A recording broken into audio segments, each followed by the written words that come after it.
Teamwork Arts Podcast, ladies and gentlemen. This is where we try and figure out the thoughts that animate the actions behind the arts. And today, someone whose introduction would probably take a podcast in itself. So that's why I'm not even going to attempt trying to describe what she's done. She's, of course, I don't know if Grand Dame would give offense, but for lack of a better way of explaining it, the one who sort of written a new vocabulary to the language of dance, the one who has given us hour upon hour of joy in the creation and the enjoyment of the art of dance, especially Kathak. Aditi Mangaldas, ma'am, it is an absolute honor to have you on our podcast. Thank you so much for sparing the time.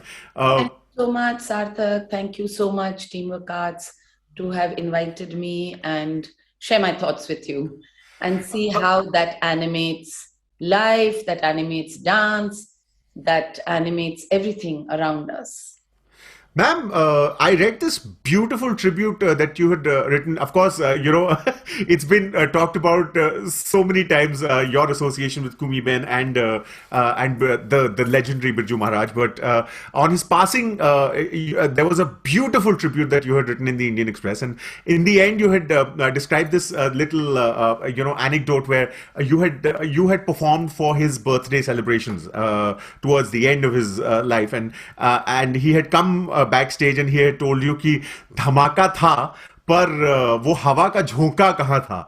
And then you had written this beautiful line that sort of to me epitomizes the dichotomy that exists in the arts, which is that you said that he was looking for stillness in the movement, and that is what he was expecting of me.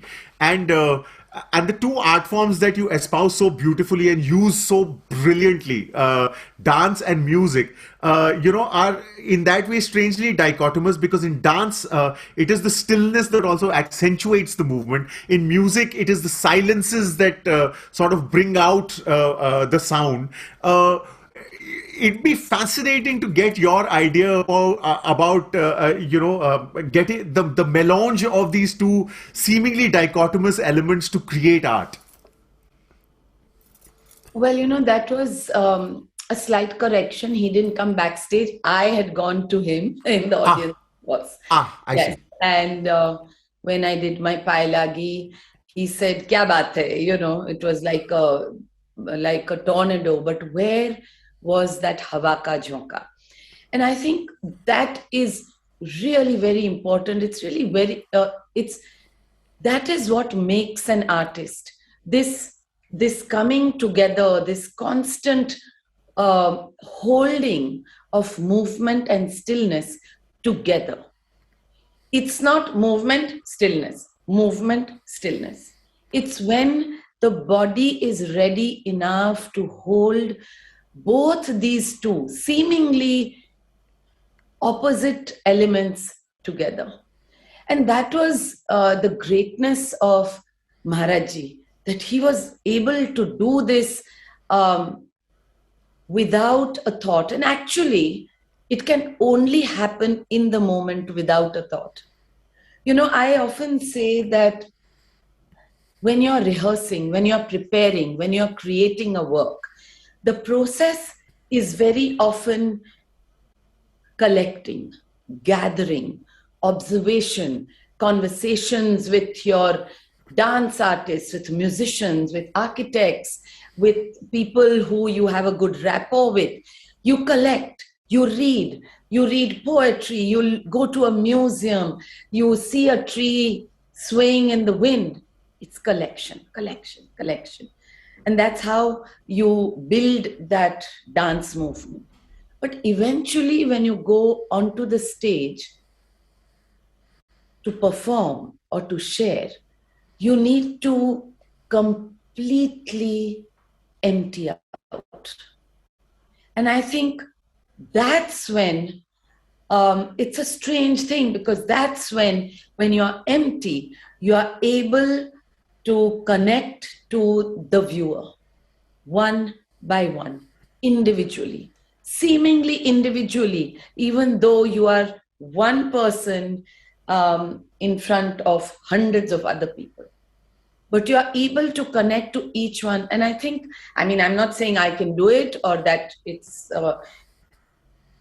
I think a hallmark of a great artist to have this movement and stillness within yourself.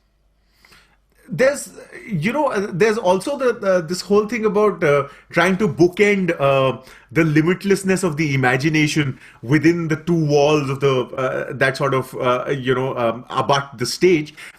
You've It's also about asking the right questions. No, it's about the why not instead of the why, and you've been a great exponent of asking why not since the beginning, since you started. And it'd be great to know when this fascination with movement started for you.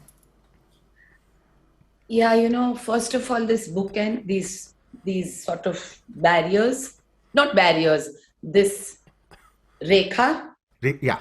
the boundary. So who has set it, right? Has it been set by the dance vocabulary? Has it been set by the practitioners? Has it been set by scholars? Has it been set by our environment? Has it been who has set this boundary?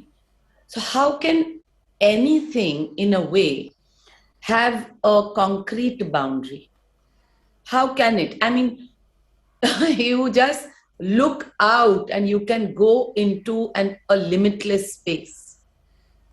You go in and you can go into a limitless micro, I don't even know the name of that particle within you, right?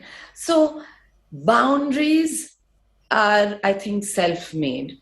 Sometimes, often, when you are not scared, fear of what I don't know, fear of maybe losing your tradition, fear of what will somebody, your ex or society or your other colleagues say, fear of not wanting to step into the unknown. I think this is really limits one exploration and imagination. You use the word imagination, so how can imagination have boundaries? That's how we are different from the other living creatures, that we can imagine. We can imagine beyond our physical capacity. We can imagine beyond our mental capacity. We can imagine something that may be Kathak, not be Kathak, be something else, be thousands of years old, imagine something thousands of years in the future. So, no, I resist it when those boundaries are placed by myself at times. Of course, I'm a creature of the same process, the same society, the same tradition. So now, how did I start? Well, I don't come from a family of dancers, as you may know. It's a family predominantly of industrialists and academicians.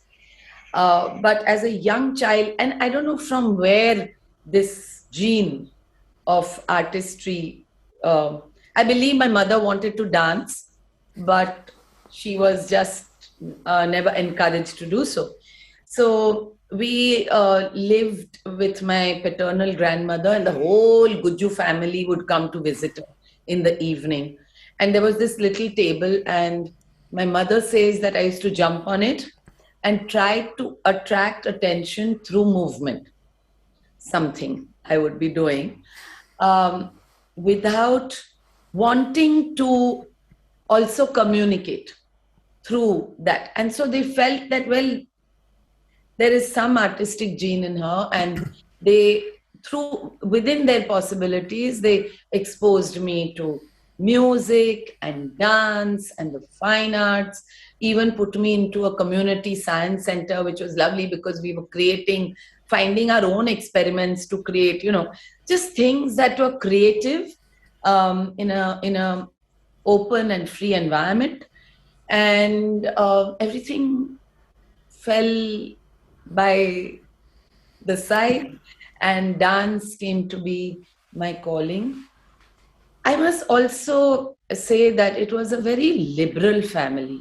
I mean, I'm really lucky to have, we were encouraged to question.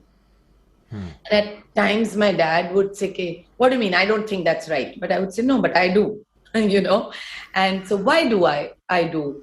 And why should it be like that? We were questioned. We were encouraged to question and debate and agree and disagree.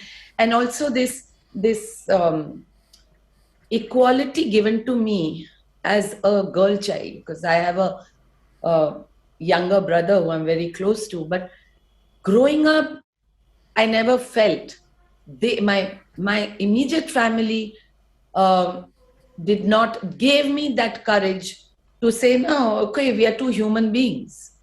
That's all. Of course, later on, you slowly start absorbing and seeing what is around in society. That's a different thing. But yeah, that's how it started. It's interesting. There are three aspects of what you just said that will come together to that one question that I want to ask, but that's for a little later. Then, of course, you decided to pursue dance. You went to some arguably the finest exponents. You learnt there. You mastered the grammar, and then in the right way, in the spirit of questioning the right way, you began to question the vocabulary so that you could make your own. You talked about fear earlier as well. In the traditional sphere, there's also a little bit of fear in these questions of where the envelope can be pushed, till where that rekha that you're talking about can be crossed or realigned. Was there ever a fear? Was there ever that fear of questioning when you were learning? Of course, the fear of, as I said, I'm part of our art culture. It's from the same. But I was, as I said, lucky to have the family that I did, lucky to have the guru in Srimati Kumudini Lakhya, who encouraged questioning in the arts. She said, don't wear blinkers. There's a whole world outside, and just don't sit within your own parameters and feel self-satisfied with that. And even Maharaji, he himself has said that he looked at the vocabulary of Kathak, he and Kumi men, and worked within it to make it more elegant and clean it up, as he used to say. But I believe that one's greatest guru is life itself, and in life, you question so many things. You question your existence, you question your relationships, you question what is right, what is wrong, whether it's right and wrong, whether it's gray. There is, if you don't, then you die as an artist. To me, you have to constantly question. You may not have the answers. Very often you may not get the answers. Very often the answers may not arise within you, but the questions are there. If you don't open a door, then you're never going to see that path. Right? Sure. So, of course, the fear was there. I mean, the fear, but you have to look at that fear. And you have to say, hey, what am I scared of?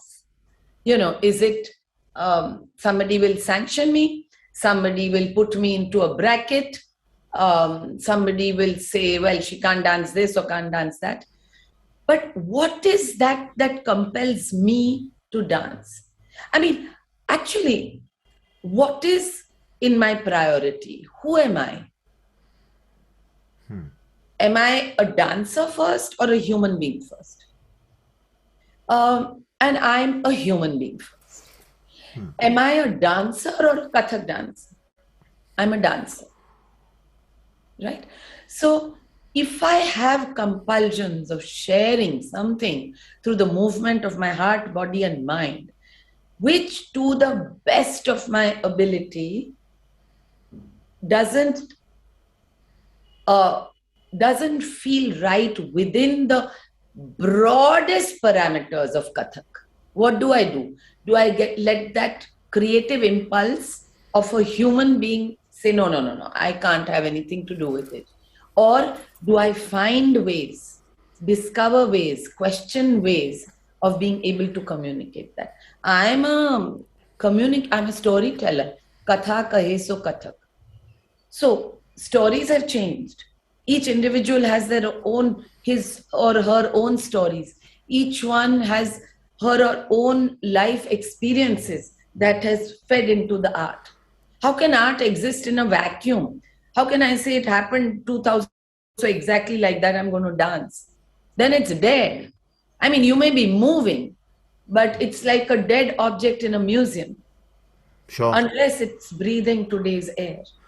And I think that's the thing. I mean, you're also working on a story that also asks the questions, which is what we're going to come to after I've asked this question, which is that even Maharaji himself was pushing the parameters. I mean, he had gone and choreographed for Bollywood, which at that point of time for the traditionalists was probably the worst kind of vulgarization of the art form. And he also faced backlash. Did you also face a kind of backlash when you started to express your language as you interpreted it in your dance form? Yes, I think many of the so-called, they say they feel they are holders, the pillars of tradition. I don't think there can be pillars of tradition because it's not a fixed structure. It's a river that is flowing and that is constantly rejuvenating itself and imbibing from, whether it's in a valley or whether it's going through a forest or whether it's going through a cosmopolitan city full of concrete structures. So backlash is there, but I told myself, Sarthak, right from the beginning, that criticism actually is very necessary. Without criticism, that river is just going to have no banks, and then you'll be all over the place, So I think I took it in the positive way when they said something, X, Y, and Z. Of course, it hurt. All of us have an ego. And at the first level of interaction was hurt. Oh my God, second level of interaction was, of course, being defensive, saying, "Arey." But the third level is actually, if you listen to it, you understand where they are coming from. And then you ask yourself, honestly, what is that concern and how are you going to, how is your work actually, not what I say, because I'm not either a scholar or somebody who communicates with words. How is my work through this vocabulary of Kathak and what I call contemporary work based on Kathak? How am I going to address all these issues to the best possibility of best way as an artist I can, with honesty, passion, and complete abandon? Ma'am, I think there's also the fact that, as is the case with any language, I think evolution changes it. I mean, and I think change and evolution sort of go hand in hand. I mean, even if you were to look at English as a language, Shakespearean English was very different from what we speak now, and it must evolve to stay alive and rejuvenated, as you said. Do you, when you're making this, do you think it is the responsibility of an artist who is truly an exponent of an art form to help the art form, the language of the art form evolve? Do you think that is also one of the primary responsibilities of an artist? I wouldn't call an artist if they were not evolving, because then you are merely imitating or translating. It's you are just taking something, and without, it's like being so stuck, not being aware of the pulse of the now. So for me, that person honestly is not an artist in the true sense of the word. evolution, I mean, we are changing every second. Our brain cells are dying after a certain age. So what are we talking about? What are we trying to protect? Because it's always been moving. If you see Kathak itself, forget anything else. There has been a whole, if you see the Kathak dancers of 50 years ago, 100 years ago, 25 years ago, if you see Kathak dancers of just 2 years ago, just see how this pandemic, how so many things have changed, and if that evolution is not part of our everyday being, I would go as far as to say I wouldn't call that person an artist. Right. I think. Sorry. Also, sorry. May I interrupt? Please, please. There is, I forget who said this, but some great philosopher, that one great art can never be translated into another great art form. It can only be transformed. And what does transformation mean? It means a complete, when you go into ashes and from that ashes, something else evolves. And transformation is something that you have to constantly look at. You can't take a piece of poetry and just translate it into dance. Poetry, great poetry, had its own place. How do you make that translate it into this very tangible body, intangible expressions of your heart and how your mind? How does that happen? Sure. The other I don't think if responsibility is the right word, but the other okay, I'll go with responsibility for the sake of understanding is asking the questions. As you said, if you don't question, how are you going to tell the story? And in today's day and age, the current situation that we are in, questions have become weapons as well, and there is an active discouragement of asking questions. But we were always told that there are no wrong questions, only probably wrong answers. And your current the work that you're currently working on is asking questions that are uncomfortable, and discomfort in that way is probably also a very important ingredient in art itself. But do you think that in the current scenario that we are in, the uncomfortable questions that need to be asked are being second guessed because of the extraneous circumstances that lead to the answers, which might not necessarily be related to the question? Sometimes we think we know all the answers, Sarthak. So even before the question is posed, you seem to have the answers. For me, it's very necessary, as you said, there are no right or wrong questions. And there may never be an answer. But that quest, that search, that opening of a door for any artist is very important. Sometimes through the question, the answer evolves itself. It comes about itself. Sometimes it's all very abstract. But I always say that you can't answer or question all this unless you go to the studio and every day wear your bells and rigorously do riyaz. Riyaz means dedicated immersion. You get immersed so much within that thing, and that's when you ask questions, your body, it's strange. Sometimes you ask questions and your body answers on its own. It won't answer if you've not done that set, that really intense, passionate, immersed rigor and vigor. Your mind answers. your heart you suddenly go out into a movement and you say, oh wow, where did that come from? You know, it's if you don't go for a walk, you're not going to notice um, that new leaf or the fallen flower or a falling star if you just don't go for a walk. And it's as simple as that. So you need to take that plunge. Um, and certain times questions are uncomfortable, like in both my new works. Yeah. Uncomfortable because conditioning is very much part of human psyche.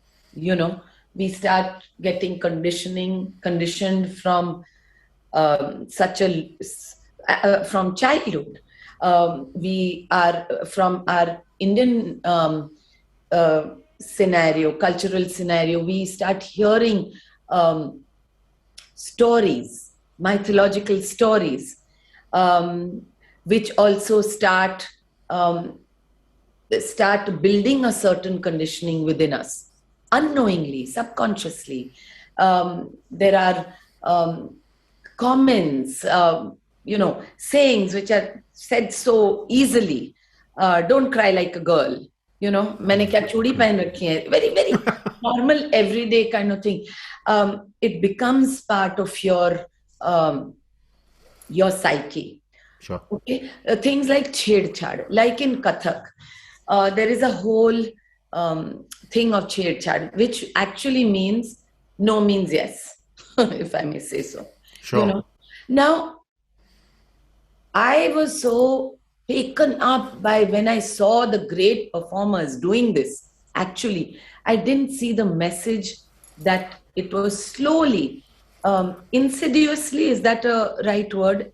Absolutely. Yeah, insidiously pouring into each of us, like an underground stream that was sort of slowly building these conditionings within us. मोहे पनघट पे नंदलाल छेड़ गयो रे. छेड़ गयो रे, हाँ जी. तो I think it built.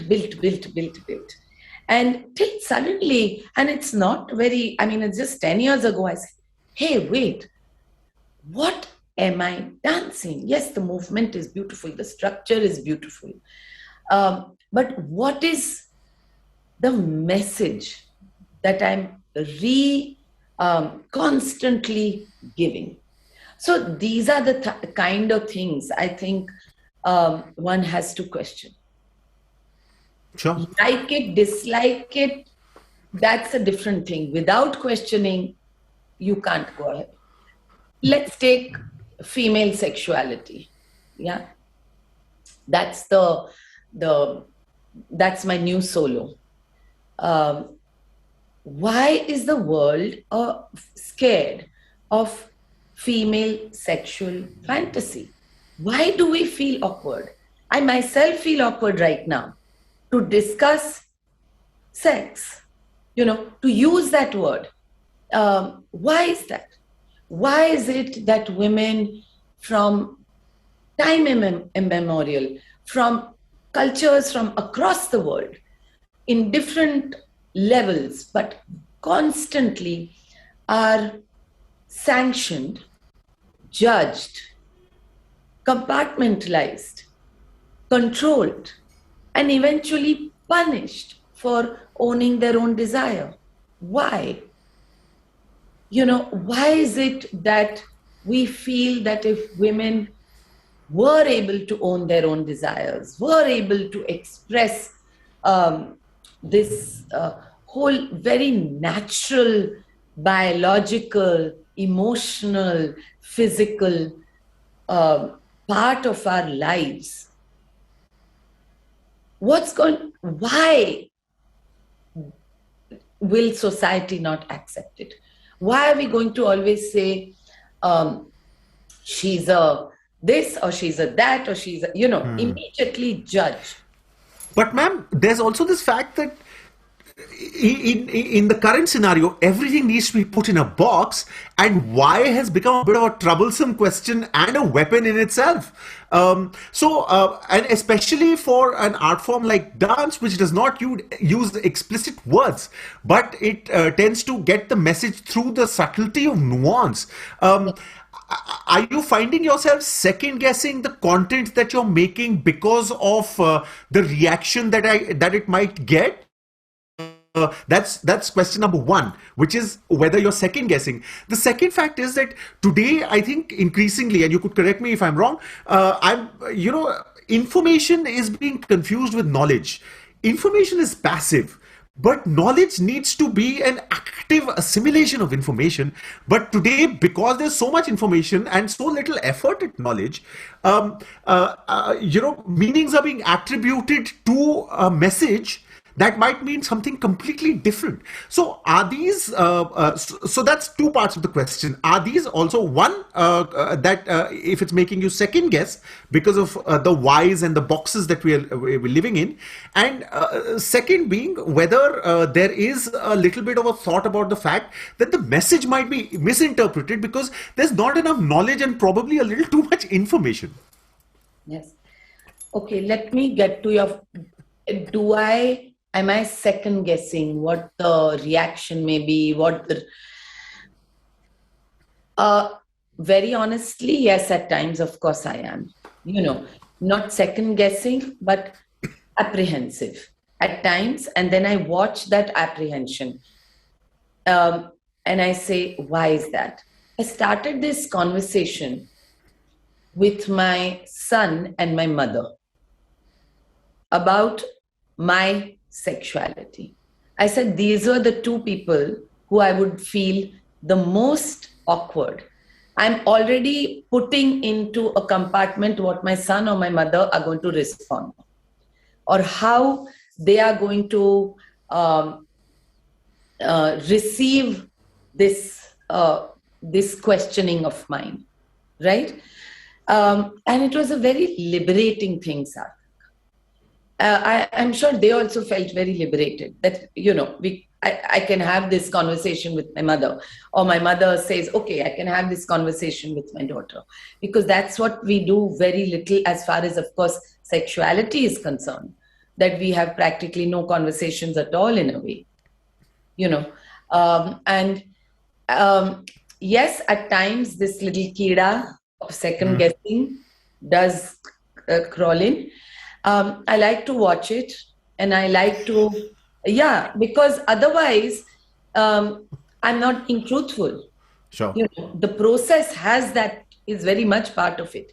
Sure. I can't create this piece, which is so much part of my life. I mean, sexuality of humanity, it's so much part of their lives.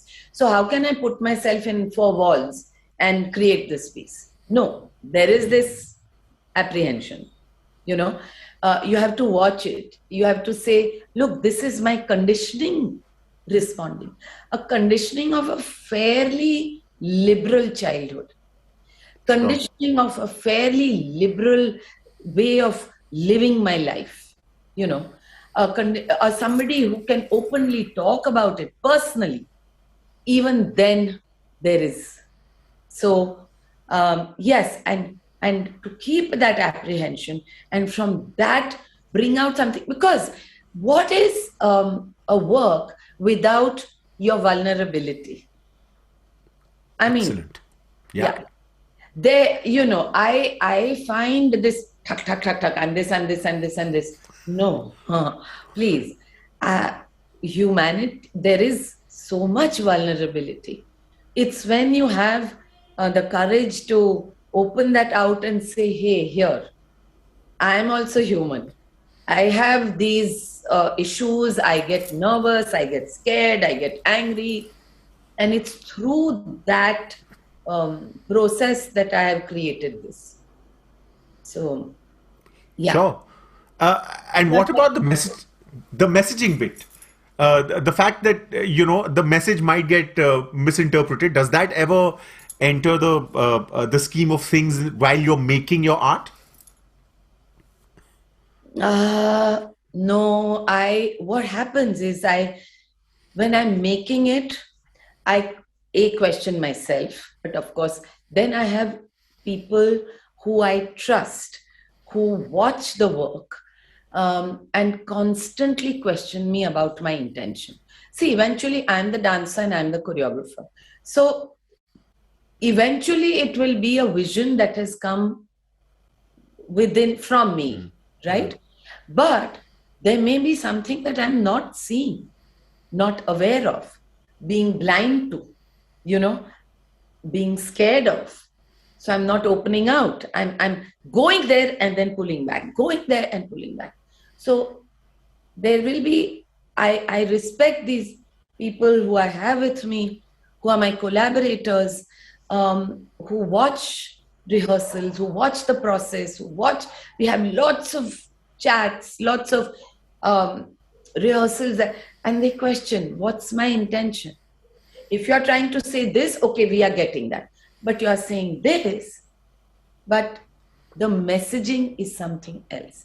Now, whether that's, yes, there is a lot of information. And with information, I think we start thinking we know it all. I think let's just start with the premise that we don't know it. That's a good way of beginning any journey. That I don't know what lies on the other side. To give you an example, there was a part of this piece that I'm doing on a Meera, Naina Banapadi, Meera piece. But it's now, when I was dancing it, I danced it. And it's like this young girl discovering her, this flower growing within her of sensuality, of eroticism. It's just slowly, her body is flowering.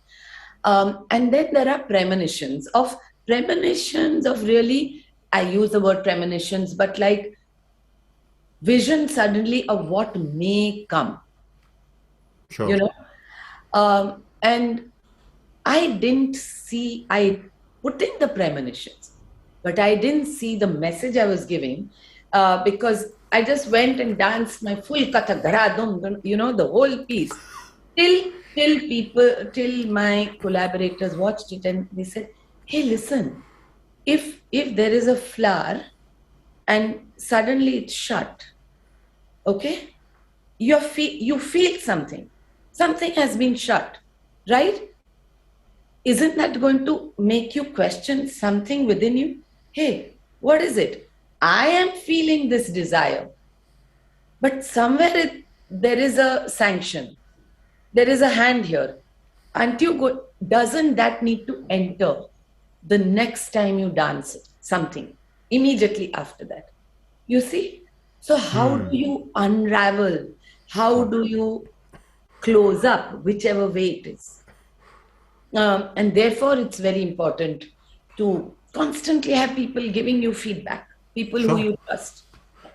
As you said, it's important, and I think this story lies firmly in the grays, but with today's obsession with everything that is either black or white, this or that, you think the space for expressing yourself artistically is shrinking? Because we were talking to Kwasar Padamsi as part of this podcast a while earlier, and he said that we've actually begun to second guess ourselves when we write our plays. He said that we are self-censoring because we want our story to be told. So the question that we keep asking ourselves is whether in trying to tell the story that we want to, are we actually scuttling our own story? Should we put in a little bit of external circumstances so that it is a little more acceptable? So he's saying that we are self-censoring, we are second-guessing as well. But what that's doing also is that it is inhibiting us from expressing ourselves the way we would want to. So my question to you is, do you think that with the current obsession with the blacks and the whites, the space for expression, though it be there, is shrinking?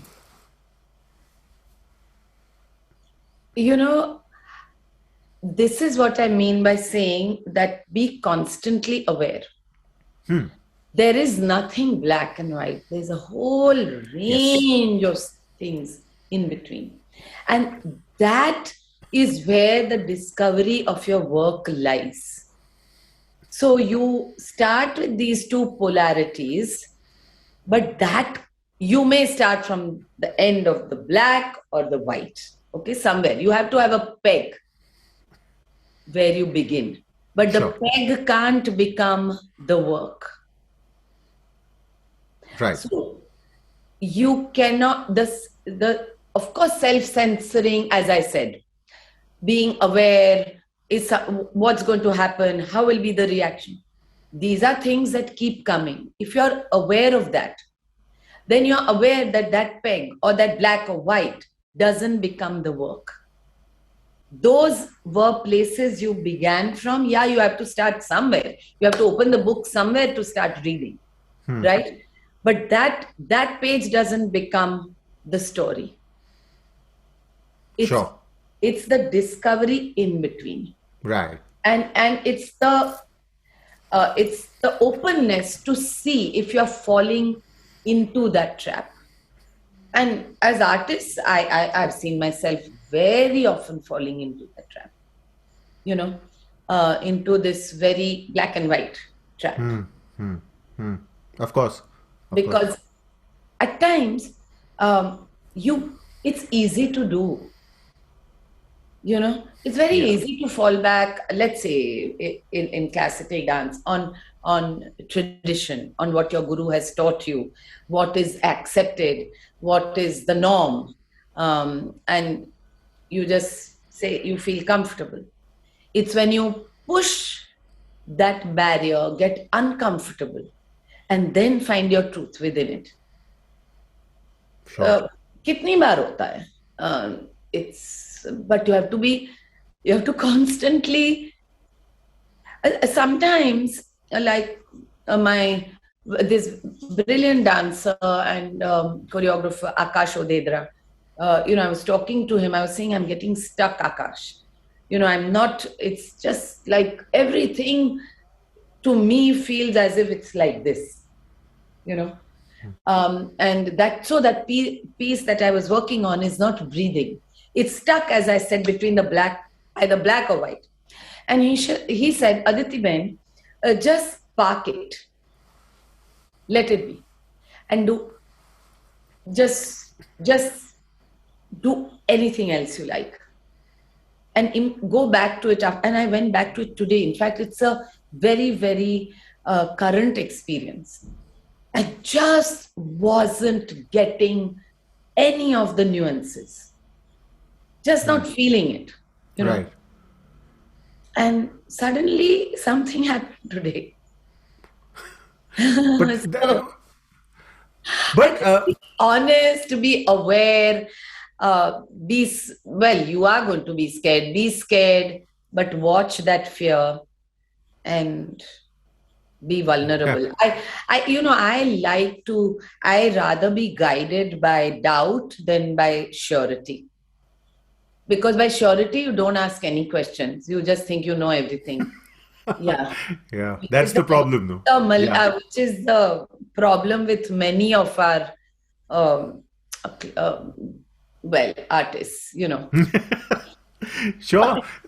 There's also, the fact that, of course, you're creating art and then that art is being consumed. So there is the performance aspect of it and then there's the audience aspect of it. You've, of course, seen a wide spectrum of audiences.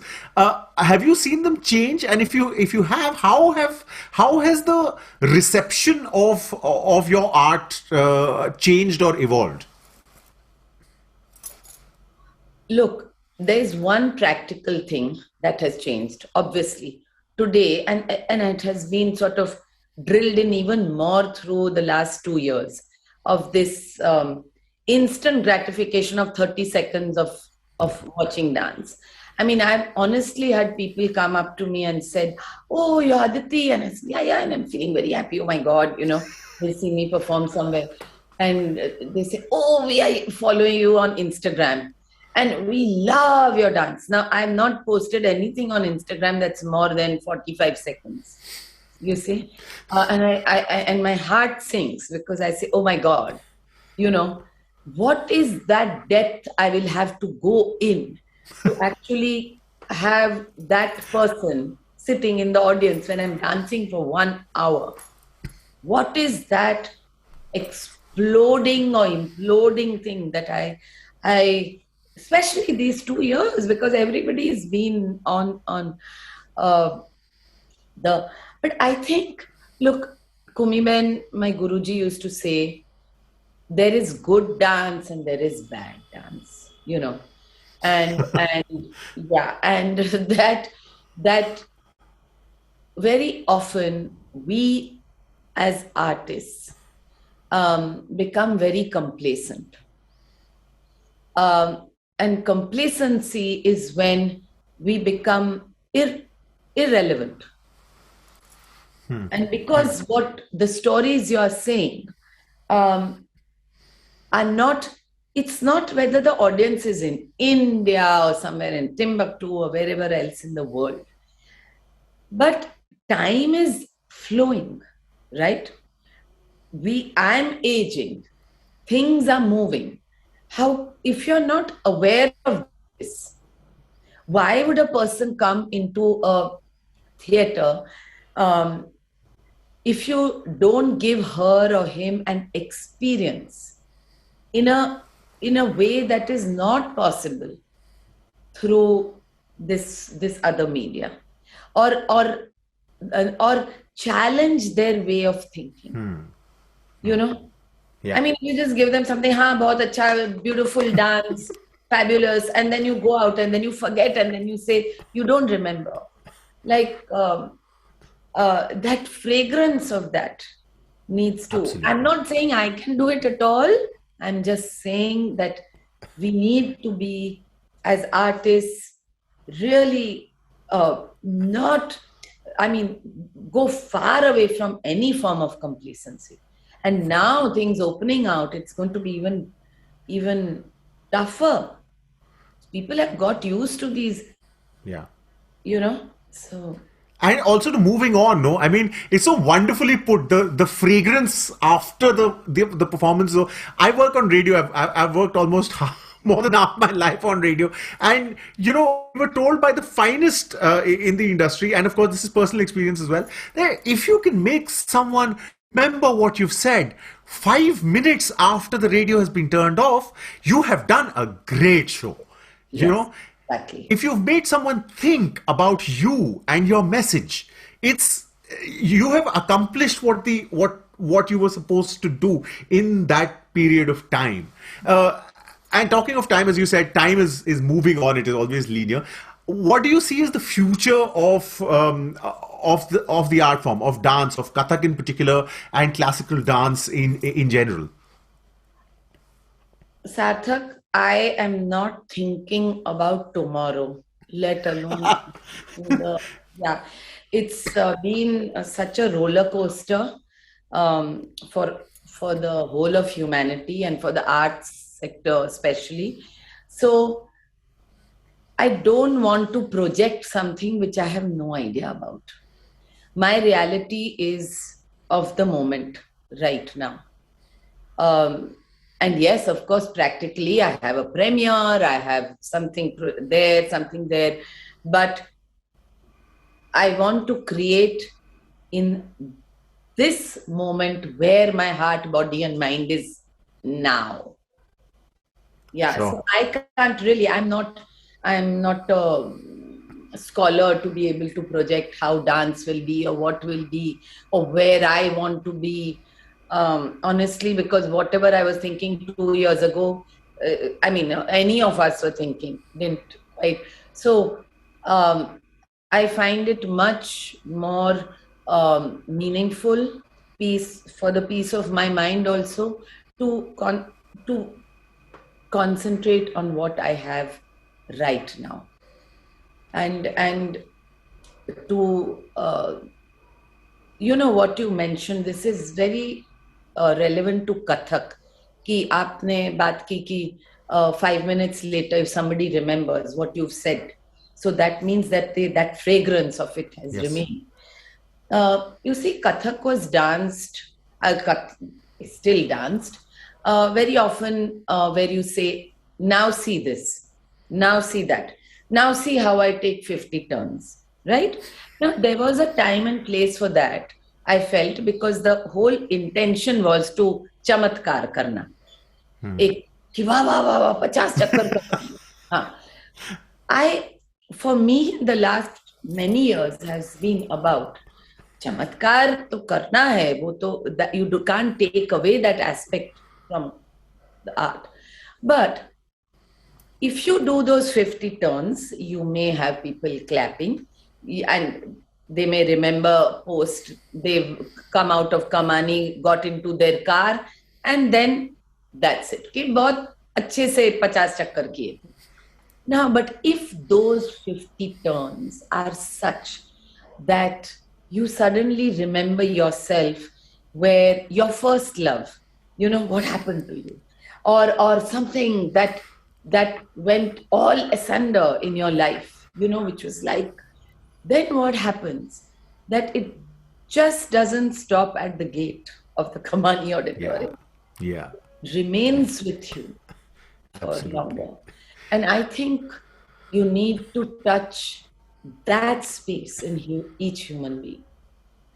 With your art, with your questions, with your vulnerability, with your strengths, that is the point that you need to. And also, I think, ma'am, the finger tingling, spine chilling sensation of having made a moment mean that much more to you and to someone else through a story that you tell. I think it's about it, and I think the pandemic has made us realize how much moments can mean, because living in the moment is so important, and over the years you've made moments mean so much more to almost a generation of those who've had the privilege of watching you perform, and to have Thank you. You're very generous. That's no. I think the generosity lies with you as well, to share the gift that you've been given with us, and that is a privilege that that we are very, very grateful for. And of course, we are also very, very grateful for your time, and for the thoughts that only can come from experience, and there is no beating experience, and the kind of expression that you have given to the thought is something that we will cherish here at Teamwork Arts Podcast. So thank you very much for that, ma'am. Thank you so much. Thank you for having me. Thank you. That's the Teamwork Arts Podcast, ladies and gentlemen. Please follow us on social media. The idea is to make you think a little, because thinking is becoming such a privilege nowadays. It's a good idea to chew on these thoughts and see how you like the taste. And if you do like the taste, do let us know on our social media handles. What's going to be up next? Well, for that, you'll just have to follow us, and then you'll know. Thank you very much for listening. This is the Teamwork Arts Podcast. My name is Sarthak. If you've enjoyed this podcast, subscribe to our channel now. We have a new episode out every Friday.